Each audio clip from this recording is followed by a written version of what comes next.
Я приветствую вас, дорогие друзья, уважаемые гости и подписчики моего канала. Политолог Дмитрий Корнейчук со мной на связи. Дмитрий, здравствуйте. Да, здравствуйте, всегда рад пообщаться. Путин в Мариуполе. Вот так новости. И пошли, соответственно, версии, что это было, знали, не знали в Киеве. Песков уже выходит, и как Алла Пугачева собирает в тираж свои заявления о том, что в Мариуполе это было не запланировано, а вот в Ростове вот это было по плану, или наоборот, да, в Ростове не по плану, чтобы посмотреть, как работают военные, а в Мариуполе все было спланировано, и поэтому он так вот сел за руль и прокатился, встреча с народом. Интересное воскресенье. И о чем это говорит нам после вот таких безудержных просто комментариев о решении Международного уголовного суда, заявление из Германии, что если вдруг приедет, то мы-то обязаны будем принять? Ну, давайте по порядку. Предположим, что это был настоящий Путин, а не какой-нибудь его двойник. То есть это был тот Путин, который на всех там совещаниях, встречаясь с теми или иными чиновниками, там сидит в них, в 20, там, например, метрах от них, так, чтобы они ни в коем случае не приближались. Это тот Путин, который вдруг решил поехать там пообщаться, пообниматься с народом. Ну, ладно, предположим, что это был он сам, да? Во-первых, все мы видели этот триумфальный визит в Мариуполь. Почему-то ночью это все происходило. То есть он ночью покатался по каким-то улицам, видно, чтобы камеры не показали разрушенные дома, там разрушенные улицы. Потом подъехал к каким-то, как всегда, специально собранным людям, которые там начали рассказывать о том, что он им подарил светлое будущее, кусочек рая на земле. Ну, все это, знаете, со времен Советского Союза все вот эти, даже не только Союза, еще со времен царей, да, вот эти все потемкинские деревни, они никуда не исчезли, ничего не меняется. Перед этим Путин же еще был в Крыму, поскольку это была годовщина аннексии, или как они там это называют, присоединения, да. Но суть всей этой истории была на самом деле показать, что Путин не собирается отдавать Крым, раз, и Путин не собирается отдавать Мариуполь и все прилегающие земли. То есть в этом как бы символизм. Я думаю, что если бы в Кремле не боялись, он бы мог еще заскочить куда-нибудь в Энергодар или в Мелитополь, да, но лучше не рисковать и в зоне поражения украинского оружия не шастать на всякий случай. Но суть ясна, да, то есть это демонстративный жест, который показывает, что те аннексированные земли, которые Путин уже захватил, они должны будут, в первую очередь, южные, да, ведь обратите внимание, он же не заехал там в Донецк, не заехал в Луганск, да, а здесь он заехал именно в Южную Украину. А на самом деле это то, о чем я постоянно говорю, что в реальности Путину в этой войне необходимо было захватить там Херсонскую и Запорожскую область, плюс как бы контроль за Азовским морем, там, включая сухопутный путь и включая Мариуполь, да. Поэтому Путин показал, что это типа вот четко мое, и как бы никаких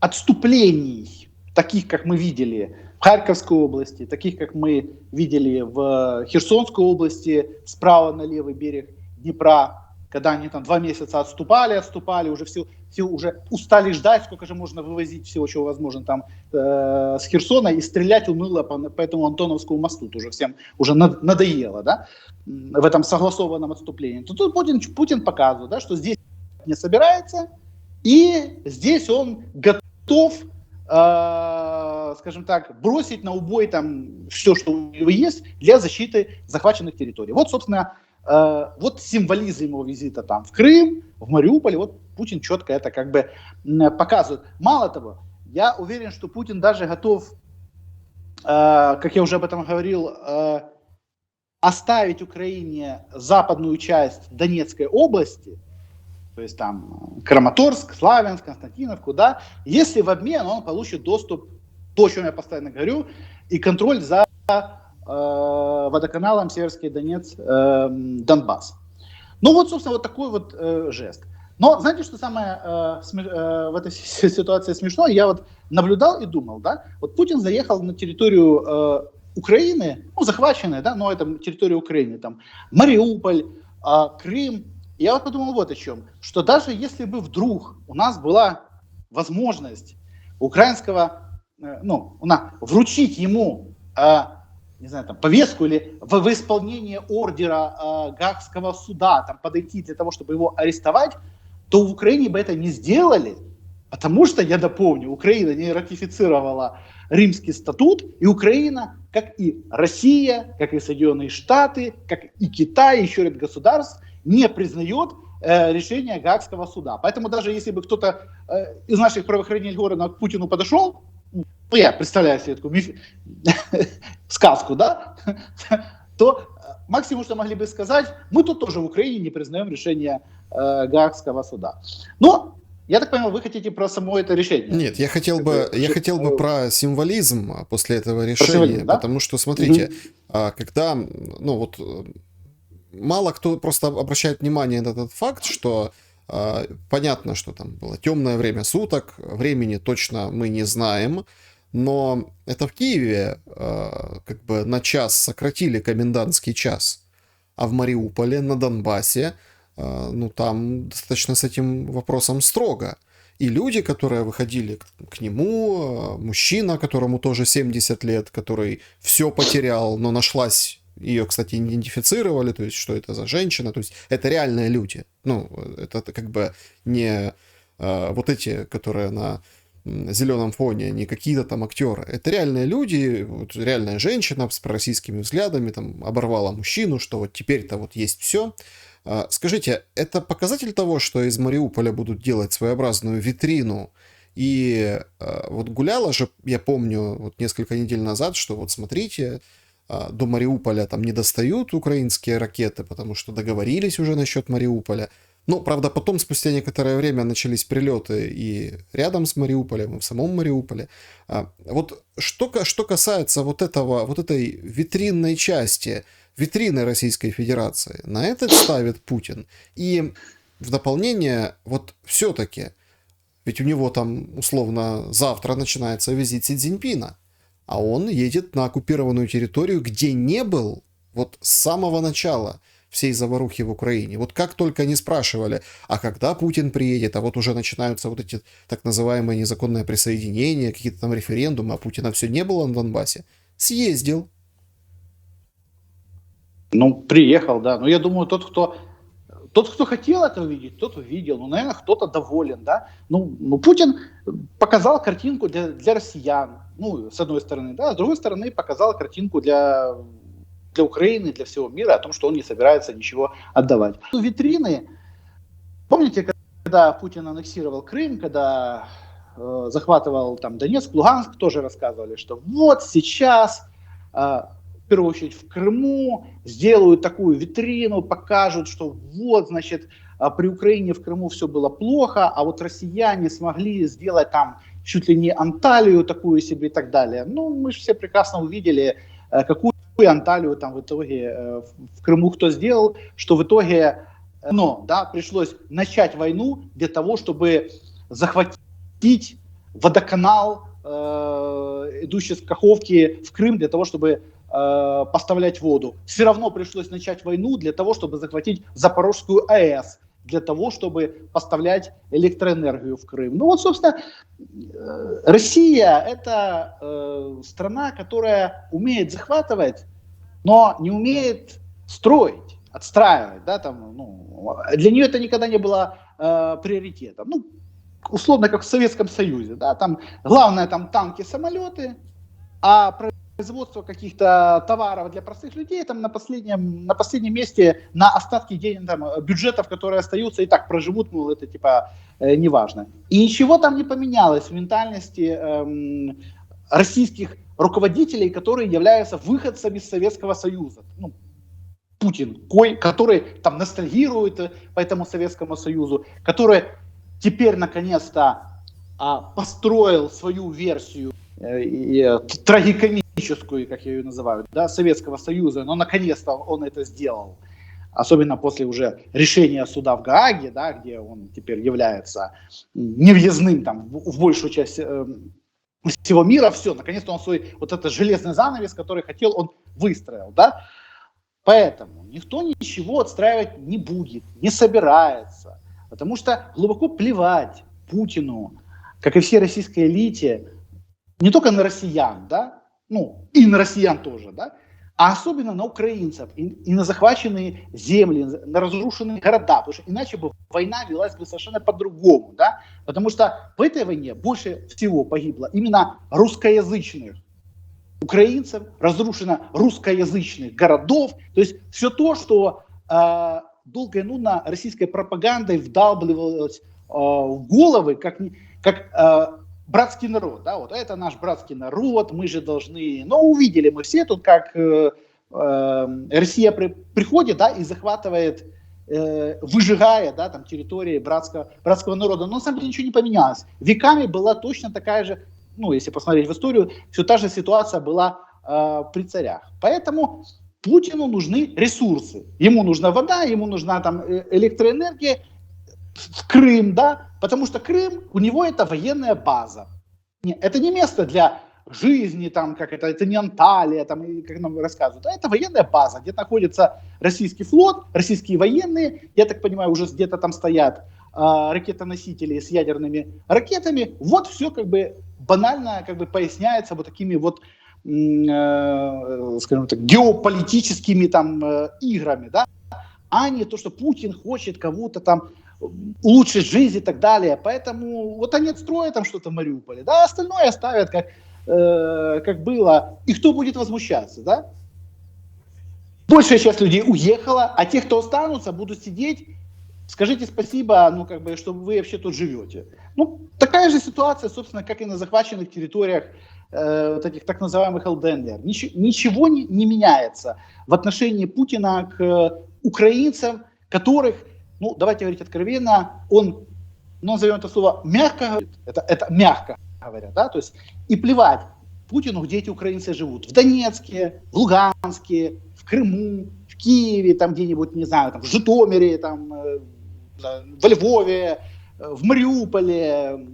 Подход совершенно одинаковый. И это мы все увидели 24 февраля. Дмитрий, вы сторонник той версии, что Путин договорился с Западом, и все идет по какому-то предначертанному сценарию, согласованному с США.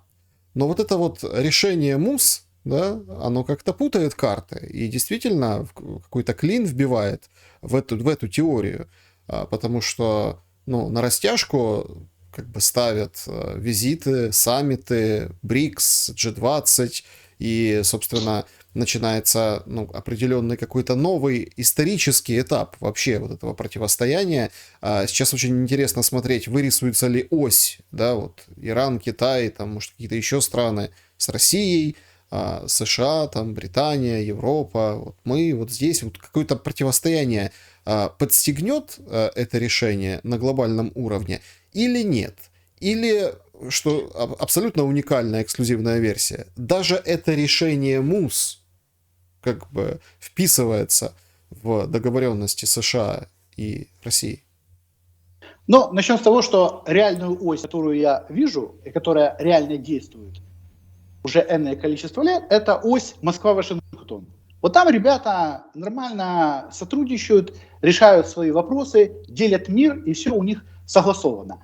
Это по поводу тех реальных как бы вещей, которые где-то продвигаются, делаются. Я не говорю про какие-то публичные заявления. Никакой оси, к примеру, Москва-Пекин не существует. Потому что кроме того, что Китай закупает по дешевке российский газ и нефть во время войны, ну, поддерживая российскую экономику, никаких там у них геополитических договоренностей и игр больше не существует, потому что Си Цзиньпинь не видит в Путине равного партнера. Поэтому, соответственно, никаких у них нет геополитических договоренностей. В отличие от Байдена. А вот Байден и Демократическая партия США в Путине видят такого равноценного партнера. Они находятся на разных континентах. То есть у них не пересекаются геополитические интересы. И они делят мир на двоих. По поводу решения суда. Давайте вообще разберемся, что это за суд и так далее. То есть я вот, когда читал новости, когда появилось это решение суда об аресте Путина, знаете, смешались кони-люди. Я понял, что 99% людей просто вообще не понимают, что это за суд. То есть все уже перепутали. Ну как, в Гааге, Дмитрий? Смотрите, значит, есть разные суды в Гааге. Да? Есть суд ООН в Гааге. Это не тот суд. Какого отношения? Дальше. Был суд, который нам постоянно пичкают в качестве примера, рассказывая, вот как можно разбираться с диктаторами, это Международный трибунал по событиям в Югославии, тот суд, который судил президента Милошевича и не досудил, потому что он умер в тюрьме. И так ничем вся эта история не закончилась, и замели следы. Я напомню, что вот тот трибунал был создан ООН, решением Совбеза ООН в согласие всех постоянных членов Совбеза ООН, включая Россию и Соединенные Штаты. Это, знаете, вот когда там надо кого-то засудить, кто не очень большой игрок геополитический, вот там все дружно договариваются и с Милошевичем как бы разобрались. И то я помню, что до конца не довели эту историю. Международный уголовный суд в Гааге, про который мы говорим, да, он был создан не так давно. Его юрисдикцию не признают крупные геополитические игроки. Ни Соединенные Штаты, ни Китай, ни Россия и даже Украина, которую мы так вот хотим апеллировать к решениям этого суда, не признаем его решение по той причине, что когда надо было ратифицировать римский статут, каждый наш президент боялся это сделать, потому что вдруг бы этот суд рассматривать какие-то уголовные дела против того или иного украинского президента. Соответственно, мы не ратифицировали, но мы говорим, да, этот суд должен разобраться с Путиным и так далее. Я говорю, ребята, давайте мы сначала сами его юрисдикцию признаем, да, а потом уже будем кричать какой-то хороший суд. Дальше. Решение этого суда. Когда я увидел новости о том, что там выписан ордер на арест Путина, и все кричат «Ура, ура!», это, значит, величайшая победа. Я говорю, давайте дождемся мотивационной части. За что именно? Конкретно. Давайте, не надо кричать «Ура, ура!», давайте. Я дождался, и, как всегда, увидел зраду, которую я ожидал. Да? В чем мы, все украинцы, обвиняем Путина? Да? То, что Путин убивает тысячи людей, и убил. Да? Он разрушил города. Он убивал наших детей, мирных жителей. То есть это человек, который, по сути, проводил и проводит геноцид украинцев. Да? Это мы бы ожидали подобные обвинения в рамках судебного процесса.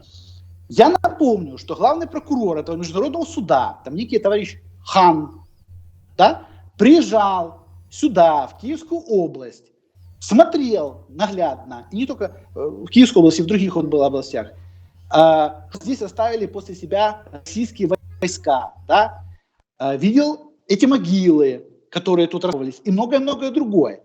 Поэтому я ожидал, да, что если будет возбуждено уголовное дело, это будет уголовное дело по вопросам геноцида, тем более это в компетенции этого суда. И что же я в итоге вижу? Это уголовное дело по поводу незаконной депортации украинских детей на территорию Российской Федерации. И то, это не установленный факт, а подозрение. То есть Путина подозревают в том, что он не убивал и убивает украинцев, да, а о том, что он способствовал перемещению наших украинских граждан, детей насильному на территорию России. Дмитрий, но ведь здесь же возникает сразу, наверное, справедливый вопрос, и правильно разные люди с разных стран пишут в комментарии, что ж вы, украинцы, что ж вам все не так? Смотрите, хоть как-то удалось выписать этот ордер, хоть каким-то образом обозначить вот это персональное преследование, персональную вину и ответственность, да, за эту войну, пускай по какой-то ее части, но лично к Путину. Что ж вам все не так? И Гаага вам не такая, и суд вам не такой, а теперь уже обвинения не такие. Потому что в данном случае подобные обвинения – это фарс. Мы ожидали, что Запад наконец-то высунет свои языки с известных мест, да, на уровне ООН, даже понимая, что, возможно, там это решение будет заблокировано Россией как членом Совбеза, да, поднимет вопрос создания, хотя бы поднимут вопрос создания международного трибунала. Речь шла о том, и об этом постоянно говорилось, что это должен быть трибунал по поводу всех российских преступлений, которые они совершили в Украине, на уровне ООН. А тут происходит подмена понятий. ООН умывает руки, и Гутерреш сразу говорит о том, что несмотря на решение суда в Гааге, которое мы, кстати, тоже тут суд, который мы тут все не признаем, да, вот мы же в Нью-Йорке там мы его тоже не признаем, да, мы все равно будем там с Путиным общаться и так далее. То есть, иными словами, я же говорю, происходит специальная подмена понятий, да, то есть выбирается самое, ну, я не знаю, мизерное обвинение Путина, которое только можно было взять. И по сути, я уже об этом даже и видео записывал, да, Путин отбеливается в глазах западной общественности. То есть после того, как мы будем дальше заявлять о том, что Путин убивает украинцев, будут показывать вот этого дела в суде в Гааге и говорить, ну подождите, целый международный уголовный суд в Гааге не нашел никаких доказательств, что Путин проводит геноцид, и подозревают только в том, что он депортировал украинских детей. Мне кажется, что большего адвоката Путина, чем вот этот суд в Гааге, сложно было бы придумать. Почему я был такой злой, я говорил, что это все фарс, в то время как у нас начали все бросать это вверх чепчики и кричать «Ура! Це перемога!». Я говорю, это не перемога, это такая же зрада, как и все то, что делает Запад. Это, знаете, вот как закон о ленд-лизе, когда все кричали «это перемога», а я говорил «мы ничего не получим», и мы ничего не получили. Но вроде же есть закон о ленд-лизе, да? Да. Теперь есть решение суда. Дальше. Говорят, это решение суда помешает Путину встречаться с теми или иными товарищами. Как помешает? Вот с ним не встретится Си Цзиньпинь. Почему с ним не встретится? Китай же не признает решение Международного уголовного суда. Они знают, почему они не признают. Потому что Китай такое же тоталитарное государство, там, как и Россия, и было бы сразу бы, если бы они признали юрисдикцию этого суда со стороны тех китайских иммигрантов, которые уехали, или там со стороны Тайваня, да, или тех, кто живет в Тайване, достаточное количество обращений в этот суд по поводу геноцида, или там военных преступлений, которые китайский режим делал там против своих граждан. Да? Поэтому почему Си Цзиньпинь не встретится с Путиным? Встретится, и это никак не ударит по его имиджу. Кто ему скажет, что он плохой парень из-за этого? Скажут Соединенные Штаты? Подождите, так Соединенные Штаты не признают решение суда в Гааге. Байден, когда у Байдена спросили по поводу этого решения суда, себя выдавил Байден, это, знаете, там что-то пробормотал о том, что да-да-да, он считает Путина военным преступником. Ну, хорошо. Публично он его считает военным преступником, а это не мешает закулисно им Байдену с Путиным постоянно договариваться и решать свои вопросы. Мало того, это даже не мешает Байдену с Путиным встретиться, потому что и Соединенные Штаты, и россияне Гаагского суда, то, соответственно, они могут встречаться себе спокойно. И когда сегодня, например, министр юстиции, вот вы вспоминали Германию, говорит о том, что если Путин приедет в Германию, он будет по запросу суда арестован. А я все пытаюсь вспомнить, когда последний раз Путин приезжал в Германию, последние разы Меркель ездила в Сочи. Все вот сколько я там вспоминаю, да, немецкие политики ездили к Путину, да, поэтому я бы, знаете, немецким политикам сказал бы следующее, что вот вы не гордитесь этим решением, вы думаете, то есть, когда придет время, и вы начнете, да, когда вот закончится война, а потом вы начнете лоббировать запуск Северного потока-2, а немцы это начнут в итоге делать, да, так вы потом вспомните свои слова, которые вы перед этим говорили, да, о том, что если Путин приедет в Германию, он будет арестован, да, вы опять будете это повторять, а одновременно говорить, ну ладно, давайте Северные потоки запускаем, и мы будем у преступника брать газ.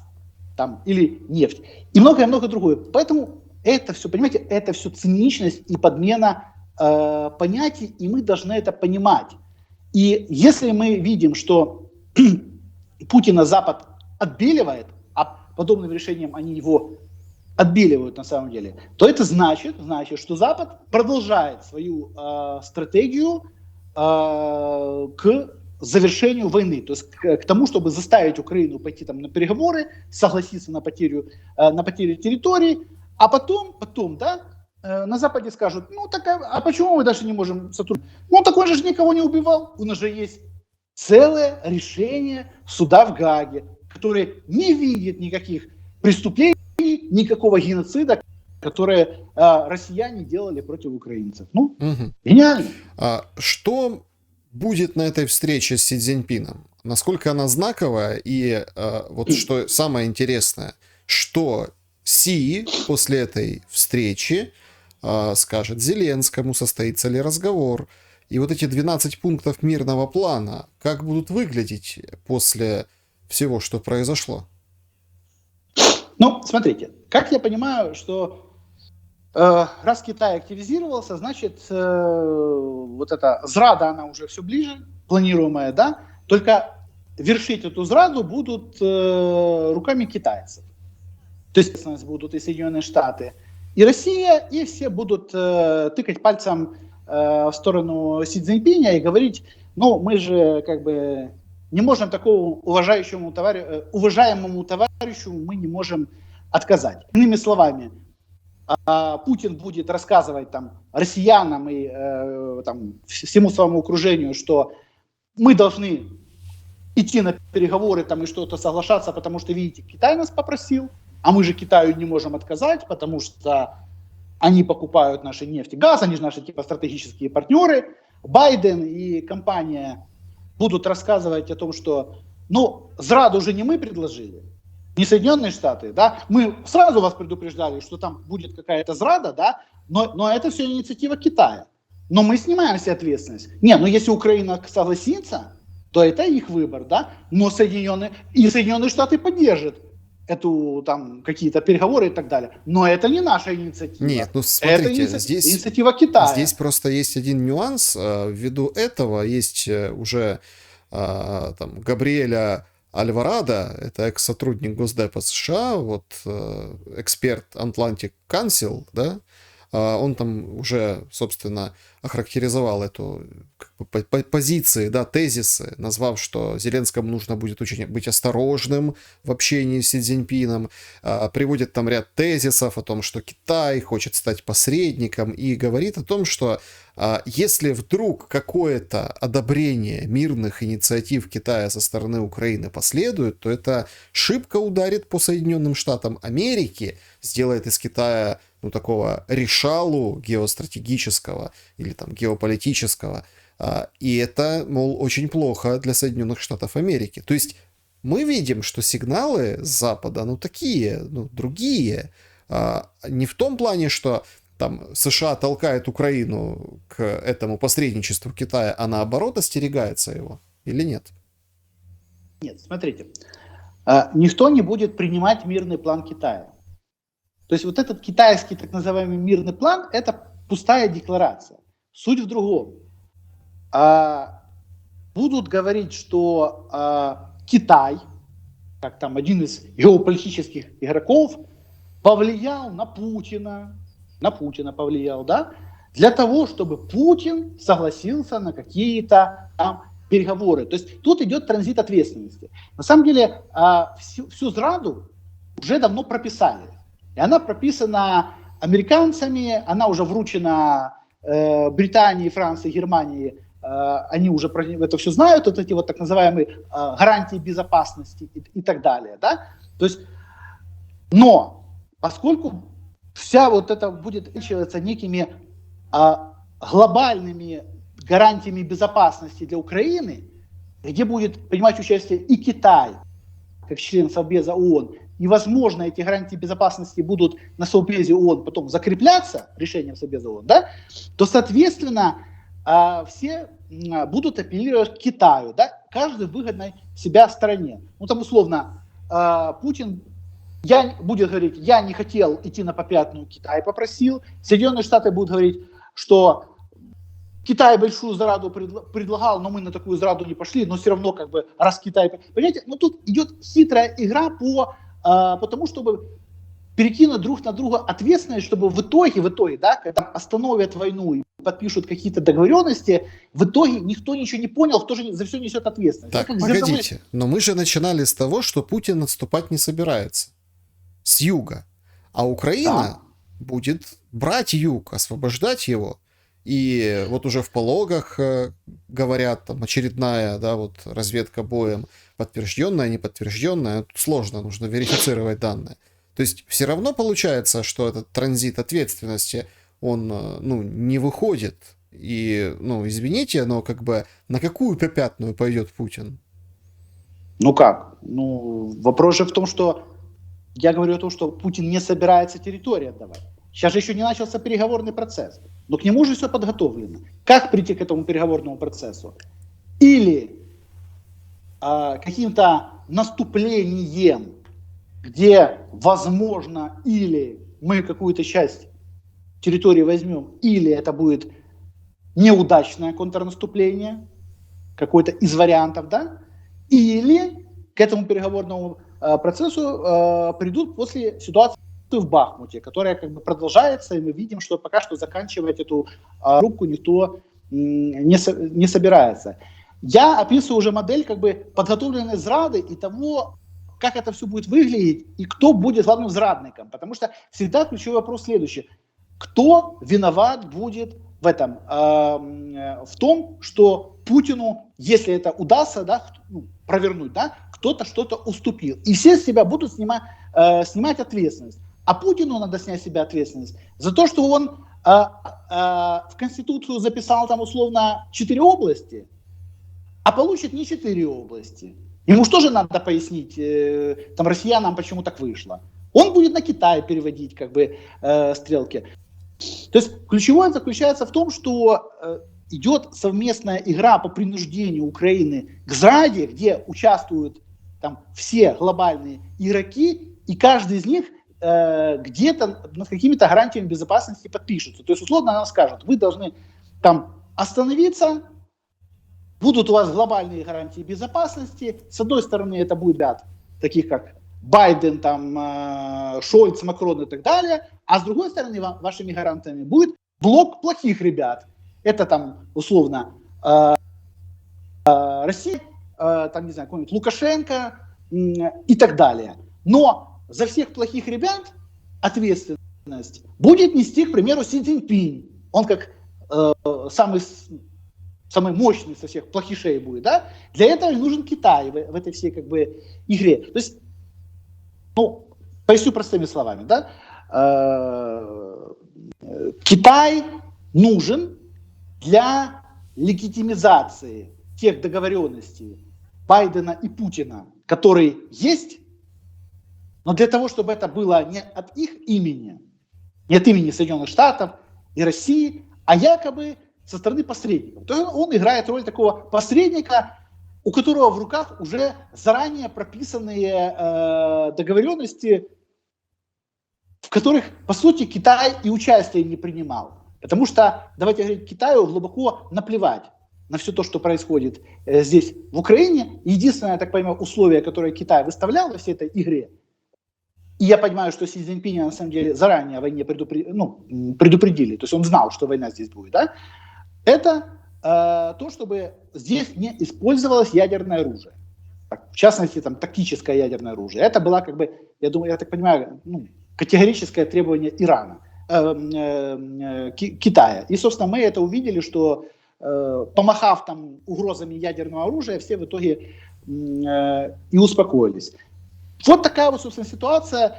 Поэтому все вот эти разговоры о том, что сейчас выстраивается какая-то ось Москва-Пекин, и они совместно сплотившись будут забирать всю Украину и так далее. Ну, как бы это все на самом деле бред, но люди же должны что-то говорить и какую-то драматургию разводить. Ведь никто не должен догадаться, там, ни в коем случае, о том, что все, что тут происходит, это договоренности Байдена и Путина. Как же о таком догадаться? Как же великие Соединенные Штаты могли позволить Путину начать войну? Но какой элемент не возьми, все договорняк. Включая, кстати, и вот недавно перезаключенную зерновую сделку. А насколько там перезаключили? Вот непонятно совсем стало. 120 или 60? По зерновой сделке это вообще отдельная история. Я еще не успел записать отдельное видео по этому поводу, но расскажу у вас будет у первой эта история. Значит, ключевое, вспомню, что это сделка, да? Это договоренности между Вашингтоном и Москвой о том, что Соединенные Штаты вывозят из Украины зерно, необходимое себе, миллионы там тонн и так далее, да? Свой гешефт с этого получает Эрдоган, который тоже по дешевке берет часть там зерна и себе на Турцию завозит там или на экспорт. А Путин взамен получил там снятие частично санкций на российскую сельхозпродукцию и некие гарантии, как я понимаю, изначально еще того, что никаких контрнаступлений на самом деле на юге не будет. Ну вот когда заключалась зерновая сделка, тогда мы видели, что как раз тогда, когда надо было идти в контрнаступление, никто в него не пошел, именно потому, что тогда заключали вот эту зерновую сделку. Что дальше? 60 дней или 120 дней, да? Поскольку мы исходим из того, что верить нельзя там никому, да, мы возьмем того, кому можно верить. Кому же можно верить? Это ООН. Да? А ООН можно верить. У них лица честные, мы им поверим. Так и запишем. Хорошо, будем верить потому ООН. Что, россияне говорили, на 60 дней продлеваем, мы говорим 120 дней, турки сначала говорили 60, потом 120, потом 560, потом 520 и так далее. Берем пресс-релиз ООН по итогам всей этой истории. В нем написано: зерновая сделка продлена без указания даты. Это первое. Соответственно, если дата не указывается, значит это не 120 дней. Потому что если бы она была продлена на 120 дней, там бы об этом четко сказали и не ерзали бы на одном месте. Так, а почему? Погодите, наоборот же автоматически продлевается на 120 дней. Поэтому, продлили, значит, на 120. Нет, там бы конкретизировали, что речь идет именно о 120 дней. То есть это очень, очень важный аспект, но про него не сказали. Поэтому, значит, пока продлили на 60 дней, но это скрывают. Скрывают, потому что не надо, чтобы это выходило в публичную плоскость. Первое. Второе. Читаем дальше пресс-релиз ООН, где написано: зерновая сделка дает возможность вывозить зерно с черноморских портов в голодающие страны, избегать голода, бла-бла-бла, весь этот бред, да, а также вывозить минеральные удобрения, в частности аммиак. Опачки, здравствуйте, секундочку. А такого раньше не было. Раньше никто никакие минудобрения не вывозил, никакого аммиака не было. А это что значит? А это значит, что сейчас в эту зерновую сделку втихаря от всех, и почему никто об этом стараются не афишировать, и нас отвлекали вниманием, следите 60 дней или 120 и так далее, нас отвлекали от сути изменений, да? В эту зерновую сделку впихнули то, что надо было России, и то, что они хотели еще с осени. А именно, возможность экспортировать с Одессы российские минеральные, которые будут заходить по аммиакопроводу Тольятти-Одесса.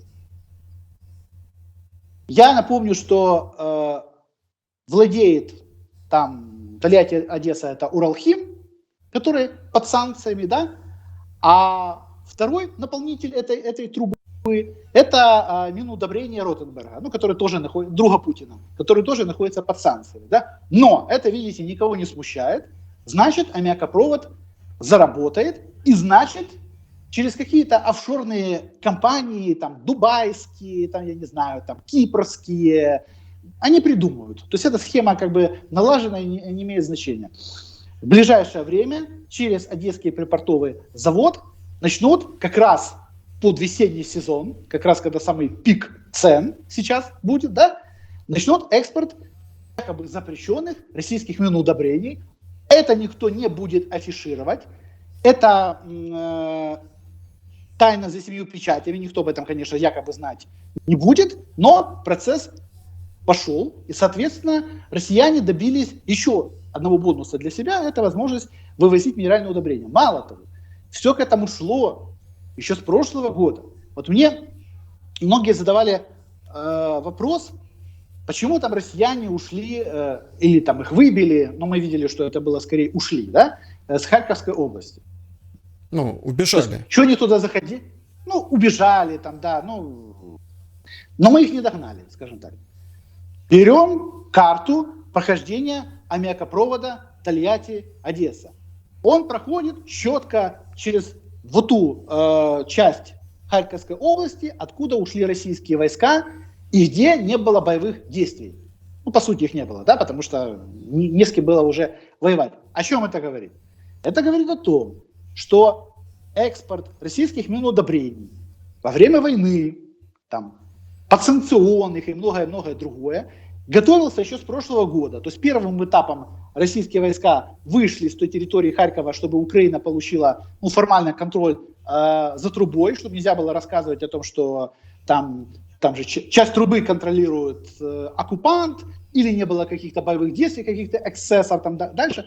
А теперь они в эту зерновую сделку впихнули возможность. То есть сначала они сделали физическую возможность доставлять, да, а теперь они юридически, по сути, дали возможность вывозить российские минеральные удобрения. Это очередной подарок со стороны Байдена Путину, потому что мы понимаем, что без согласия американцев никогда бы на подобные вещи там никто бы не согласился. Вот так происходят кулуарные договорники. А большинство людей об этом даже не знают. Через 2 дня единственное, что украинцы, ну и вообще люди в мире будут помнить про зерновое соглашение, да, ну там что-то его продлили на какое-то время, ну там на 120 дней или 60, ничего не понятно, в общем, давайте мы, это очень сложная тема, не будем вспоминать. А то, что сейчас оттуда через Черное море, через Одессу пойдет экспорт удобрений российских минеральных, наполняя российский бюджет во время войны, ну так и на это никто не будет обращать внимание. А это, что, как это называлось при предыдущем президенте, да, это торговля на крови, да, так это называется по сути. Вот так все вот эти договорники работают. И почему, вот последнее, почему 60 дней, а не 120, да? Здесь тоже, на самом деле, я думаю, все просто. Все упирается в то, что, скорее всего, через 60 дней ожидают, что произойдут какие-то там события, там, это же 2 месяца, да, в Украине, которые, возможно, приведут к тому, что будут заключаться какие-то другие договоренности, где, в частности, одним из элементов пойдет там зерновая сделка или ее расширение, или так далее, да, то есть вот те, кто вот эту зерновую сделку на 60 дней продлевали, да, понимают, что через 60 дней что-то случится, да, что это может случиться? Если это будет, к примеру, успешное украинское контрнаступление, то через 60 дней Россия просто зерновую сделку остановит. Ну, просто скажут, что все, мы вам блокируем. Они как раз за эти 2 месяца все необходимые минудобрения вывезут, и потом остановят и скажут, мы не дадим больше выезжать там кораблям. Да? Если это будет не успешное контрнаступление, или не будет контрнаступления, или вдруг там кто-то скажет, а может уже пришло время садиться за стол переговоров, значит, эту зерновую сделку впихнут в общий пакет договоренностей, будут ее расширять уже официально на другие там категории товаров, официально уже объявят о том, что вообще-то мы уже предыдущие 2 месяца и минудобрения российские вывозили, давайте мы эту тайну скроем, если кому-то вдруг интересно, и так далее. Да? То есть вот эти вот 60 дней, вот что-то через 60 дней планируется, я так понимаю. Некоторые говорят, что это подвязано к выборам в Турции. Что вот 60 дней заканчиваются после выборов в Турции, и если там придет какой-то другой президент, то, возможно, там будет какая-то игра, и с новым президентом Турции будут торговаться уже продлением зерновой сделки, ну, чтобы он лояльным был там, к американцам и россиянам в этом вопросе. Но, если честно, меня терзают смутные сомнения, что Эрдоган покинет руководство страной, несмотря на все те рейтинги, которые рисуются. Вот, собственно, вот такие вот вещи происходят за кулисами, да? То есть пока мы смотрим на некие ордеры Гаагского суда, которые выдаются, и кричим о том, что все, значит, Путин теперь полностью помножен на ноль, он никуда не въездной, видите, его теперь можно арестовать, пока мы туда смотрим, да? В другой стороне ребята нормально там себе дотираются по поводу вывоза российских минудобрений в рамках зерновой сделки. Да, друзья, поэтому я всех призываю подписаться на канал Дмитрия Корнейчука, он будет отмечен как пользователь YouTube, переходите, подписывайтесь, напишите, что вы думаете о нашей беседе. У меня есть еще один вопрос, который я бы хотел поднять. Это Украинская Православная Церковь, Лавра, да, и почему я поднимаю этот вопрос? Потому что вот конец недели, и на сайте Лаврском УПЦ появляется новое обращение. Как ответ Епифанию из ПЦУ, который, собственно, сказал, что ПЦУ зайдут в Киево-Печерскую лавру, и те монахи, кто согласится служить ПЦУ, будут там жить, останутся. В свою очередь УПЦ говорит, что мы не уйдем, записывают очередное обращение. И вот сроку, да, до 29 числа. И вот 29 будет ли нечто с силовым сценарием, уговорят каким-то образом покинуть по-другому территорию Лавры, или власть откатится. Вот такая вот интрига, насыщенная заявлениями, и вот, скажем так, история вокруг Лавры и УПЦ. В чем смысл заявления, которое вышло сегодня? В том, что Епифаний как раз играет на руку Путину, раскалывая украинское общество. А вот с УПЦ все понятно, и наоборот, вот эти все выселения провоцируют Путина на еще один аргумент, условно, да, для того, чтобы воевать с Украиной. А вот Епифаний этому,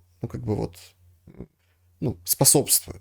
Что вы думаете насчет этой достаточно резонансной проблемы, нежелание одних уходить, других, скажем так, временить, и вот совершенно между церквями, между людьми вот нет какого-то согласия. Как его грамотно найти, и способно ли государство Украина на это?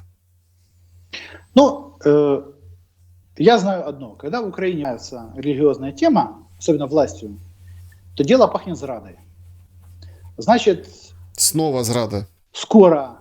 Зрадой, да. Значит, скоро планируется приближение каких-то событий, от которых надо, как всегда, отвлекать внимание, если не языковой темой, то религиозной. Это все апробированные механизмы еще со времен Порошенко. Я скажу так, что я считаю, что любая церковь имеет право на свое существование. Да? И УПЦ, и ПЦУ, если у них есть свои верующие, да, они там есть. Да? То есть я не люблю вот эти, знаете, религиозные взаимные оскорбления, одна церковь настоящая, вторая, уже есть они там, да, хорошо. И любые бы церкви, на самом деле, всегда бы себе сосуществовали нормально, да, пока в эту всю историю не влазят политики. Вот когда влазят политики, тогда начинается сразу противостояние между церквями. Зачем влазят политики? Да? Политики влазят для того, чтобы пораскалывать общество. Это известная тема. Да? Почему было общество? Да?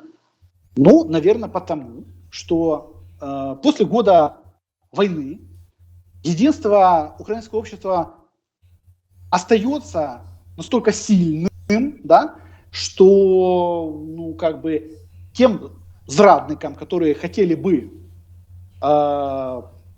каких-то там мирных переговоров, мы же понимаем, да, что такое мирные переговоры. Да, это, по сути, признать потерю наших территорий. Да, то невыгодно такое единство. Поэтому потихонечку начинают вбрасывать вот эти вот технологии по расколу людей. Да. Религиозная тема самая замечательная. Да. На фронте воюют там и люди, которые ходят в УПЦ, и люди, которые ходят в ПЦУ и так далее, да, и для них не имеет значения, там, кто в какую церковь ходит, они там едины в том, чтобы защищать свою землю. Но, ну как это, заняты защитой земли? Не, вы теперь должны смотреть сюда, в сторону Киева, и смотреть, что тут будет, и пытаться понять, почему там вашу церковь там, или вашу веру, да, обижают, там, выгоняют с лавры и так далее. То есть, и начинается вот это брожение умов, да. Потом люди же начинают это обсуждать, да. Соответственно, как только религиозные темы начинают обсуждаться, сразу начинается какая-то уже междоусобица между людьми. Это известная технология, да. То есть пока с религиозной темой все нормально, люди там как бы обнимаются, целуются и так далее. А потом, это знаете, как с темой политики, за кого ты голосовал. Ведь в Украине, да, сколько там и семей разрушено, и сколько там людей перестали друг другом общаться, только потому что кто-то голосовал за одного, кто-то голосовал за другого, ты дурак, нет, ты дурак, и все переругались, да? Соответственно, теперь все должны выяснять, какую церковь ты поддерживаешь, и поддерживаешь ли ты выселение там УПЦ с лавры. О, замечательно. Ну и пошли там выяснять друг с другом отношения, и это уже частичный раскол общества и демотивация для людей на фронте. И это же не первый элемент демотивации. Вот эта вот показная мобилизация, которую проводили, да, там, где выхаживали с этими повестками, там, ловили всех, кого не попадя, да, это фактор демотивации. Для того, чтобы показать тем, кто на фронте, как всем остальным глубоко плевать на них, и никто не хочет туда идти, и, мол, давайте уже сами там оружие складывайте, за кого вы воюете, за всех этих тыловых крыс, которые не хотят воевать. Сейчас другой идет тренд. Сейчас там уже несколько есть видео, где бойцы жалуются, что они там не получили зарплату, ну, образно. Да. Потом начали срезать надбавки военным. Это тоже было это тоже демотивация. Так, по этому направлению потрясли. Сейчас по религиозной теме время потрясти всех. Потом они еще достанут языковую тему, я даже не сомневаюсь. Потому что на фронте ребята там говорят и на русском, и на украинском языке, им глубоко Но плевать. дедушка во Львове, там, женщин из Днепра сумкой бьет за то, что они по-русски говорят. И в Одессе тоже там музыку слушают, в колонке снимают. Тоже начинается противостояние раскола. То есть я говорю к тому, что это все специальные технологии, которые делаются властью. Я не буду сейчас предполагать, там, кто за этим стоит и почему он это делает, да, Но я понимаю, что это делается специально для раскола общества. Зачем это делается?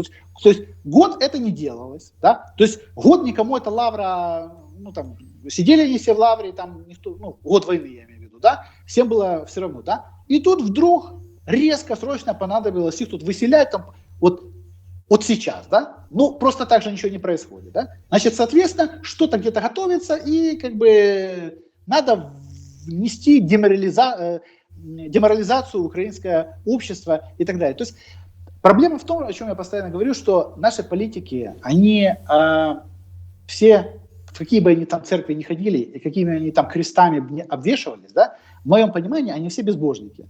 Потому что то, что они делают,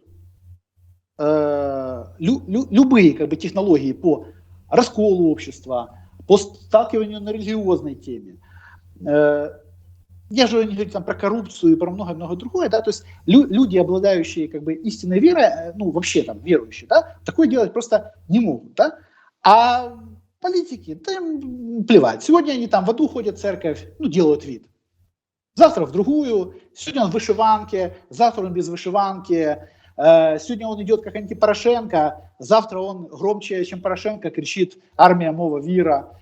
Ничего не меняется у нас, да? А религия, да, это просто как элемент раскола общества. Поэтому я считаю, что скорее всего, то есть, что им надо? Да? Надо показать картинку религиозной почвы. То есть им надо прийти, там выселять этих монахов из лавры, там должны прийти какие-то верующие, которые должны бросаться на милицию, а с другой стороны должны стоять верующие, там, к примеру, какие-то ПЦУ, которые должны бросаться и на милицию, и на верующих УПЦ, и это была бы замечательная картинка для того, чтобы показать и здесь в Украине, ну, я уже не говорю для того, чтобы показать и на Западе, и такую же, ну, там, на российский рынок показать эту картинку. Поэтому у меня просто один вопрос. Ребята, ну, как бы, зачем вы это делаете, я понимаю. Просто если все общество будет понимать, зачем это делается, да, то эта технология не будет работать. Я постоянно как бы людям пытаюсь доносить мысль о том, что если вас начинают там, сталкивать по какой-то теме религиозной, да, то это кому-то надо. Если вы не будете на это вестись, то эту технологию не будут просто использовать. Я хотел бы, ну вот в завершении, да или нет, просто от вас услышать. Смотрите, ведь если глобально посмотреть на этот вопрос, этих расколов, язык, вера, ну вот эти картинки, о которых вы говорите, как технологию власти, ну вот если вы так, ну скажем так, преподносите, то это же очень ярко вписывается в концепцию недопущения, невозможности новых лидеров. Знаете, как показывает опыт в Украине, у нас новые лидеры неожиданно появляются за несколько месяцев до выборов, что это все те лидеры, о которых мы всегда мечтали. Я в 2014 году в страшном сне не мог представить, что Порошенко изберут президента. Ну, серьезно. То есть, зная его реальные рейтинги, зная его как личность, как персоналию, да, я говорю, ну, этого человека не просто нельзя президентом избрать, потому что это все будет очень плохо, да, потому что он людей, мягко говоря, не любит. Ну, это, ну, мягко говоря, да. Но ничего, оказывается, можно, да. Дальше. Я до последнего не верил, что можно избрать, что президентом изберут Зеленского. Да? То есть я его рассматривал там как определенную технологию там, по подтягиванию голосов. Нет, оказалось, можно избрать. И следующий президент, которого нам изберут, чтобы вы не сомневались, его вытянут за пару месяцев до президентских выборов, покажут, скажут, вот это ваше новое лицо, новое ваше светлое будущее, и все пойдут за него проголосуют. Ну почему так это работает? Ну я не знаю. Ну раз люди ходят за них голосовать, ну значит эти технологии работают. И тут не спишешь все на фальсификации на самом деле. Да, фальсификации есть, да, большие фальсификации, но не миллионами, да, то есть нельзя там сфальсифицировать там, 6 миллионов голосов за Зеленского. Ну миллион там можно какой-то, ну там с натяжкой там какой-то. Но остальные же пошли проголосовали. Поэтому новые лица нам придумывают, тут можно как бы не переживать. И я подозреваю, что судя по тому, как Зеленский натянул на себя эту кожу, или не знаю, там, маску Порошенко, он четко теперь стал этим представителем армии новой веры, то следующий наш лидер, президент, который нам будут делать, это будет человек, который выйдет и скажет, нет, ну это... Скажет все то же самое, что говорил Зеленский. Надо просто перестать стрелять. Ну, что-то... Нет, ну это перекос, ну армия... Мы же должны все жить дружно, мы должны помириться там и так далее. Вот приблизительно... То есть, если Зеленского привели к власти как антипорошенко, то нового... То есть, сейчас Зеленского сделают подобие Порошенко, образца уже там последнего года, там условно 18-го, такого сторонника там ПЦУ, армии, мовы веры, потом нам всунут, а мы же протестный электорат, да, мы же всегда голосуем на протесте. То есть если нам что-то навязывают, то мы, соответственно, все делаем наоборот, да. То есть Зеленский нам сейчас будет навязывать, и, соответственно, его же там какое-то окружение, да, потом нам выдвинут там человека антизеленского, который скажет, нет, я приду, и как при Зеленском не будет. И все украинцы побегут, за него проголосуют. А получат опять Порошенко, Зеленского и так далее, и ничего в нашей стране, к сожалению, не меняется. Да, Дмитрий Корнейчук был моим собеседником сегодня. Спасибо вам большое за ваше время и ваши мысли. Да, спасибо. Друзья, берегите себя, всем желаем добра и света, это важно. Ну и, конечно, ставьте лайк под видео, пишите, что вы думаете по поводу нашей беседы. До скорого, увидимся.